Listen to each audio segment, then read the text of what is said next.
Kailash Chandra, transcription number 258. Ready? Start. I do not propose, Mr. Chairman, to make any long speech. Indeed, I might, with great respect, say to the House to accept this motion for reference to a committee without any great debate, because I think it is recognized on all hands that an untouchability will is required. The Constitution has already abolished untouchability, and I have heard over and over again that such a bill has long been overdue.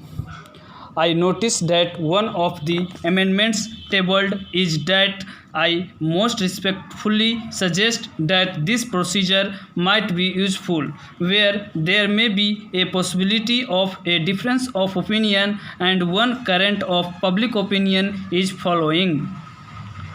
But where there is no room for doubt or dispute, no room for any divergence of opinion, and there is, if I may put it that may, universal agreement that the bill is necessary and should be urgently passed, where is the necessity for such a procedure? Indeed, some members have already complained against me that there has been delay in the introduction or in the passage of this bill. Full stop. I therefore think that in a case like this eliciting of public opinion is really not a necessary process. I dare say the select committee will take some time over it. This bill has been before the public for 7 or 8 months, and organizations, groups, individuals, anyone who wants to voice his own opinion or to offer suggestions would himself come forward and let the committee have memoranda or write to them or ask for oral examination. I am personally anxious that this bill should find its way on the statute book as early as possible.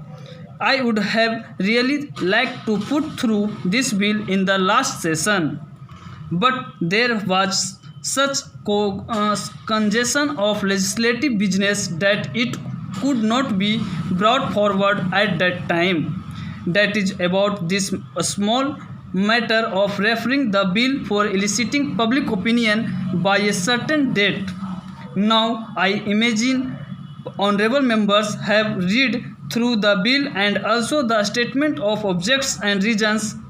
It is what I call a cohesive measure, and all legislation must of necessity be of a coercive nature. Therefore, every clause of this untouchability offences bill is of a coercive nature, and this bill should be scrapped. It states that untouchability has been abolished and directs that the so-called untouchables should be treated with respect, should be accorded equal rights which are granted to them by the Constitution. It is not a question of rights granted to them. Rights are granted to every citizen irrespective of class, caste or creed. Honorable members know what are the general provisions. So far as I know, in the urban areas there is not much of untouchability left because there is a good deal of political consciousness. There are public speeches, political discussions, and the provisions of the Constitution have become well known. So there is not much of untouchability left. But the complaints which I hear, which honorable members here and which are presented on the floor of this house and state legislatures are that it still persists in the rural areas. Even among the rural areas, conditions differ from state to state. So far as what was termed in the olden days as British India was concerned, that has been undergoing a continuous process of political education and social education under the great and inspiring leadership of Gandhi ji for the last 30 years, and his message has reached every single village in British India. But what we used to call in the olden days the Indian states areas, which are now represented by Part B or Part C, so advanced in this particular matter as conditions in other parts of India.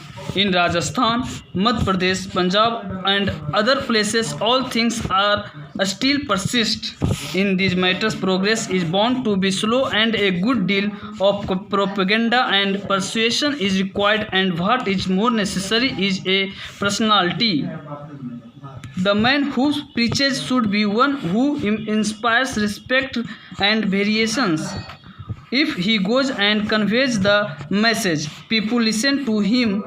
I have always held the view, Mr. Chairman, that while the legislature must act, is bound to act, should act, and take measures to show to every citizen of India that this untouchability business shall no longer be tolerated. At the same time, we must always bear in mind Gandhiji's teachings that there should be to supplement the legal process, active social and propaganda among the people.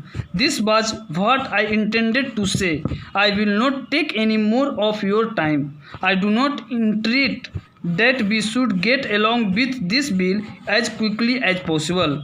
This House will have a comparatively short session, and the select committee, if this bill is referred to the select committee, will be meeting sometime in October.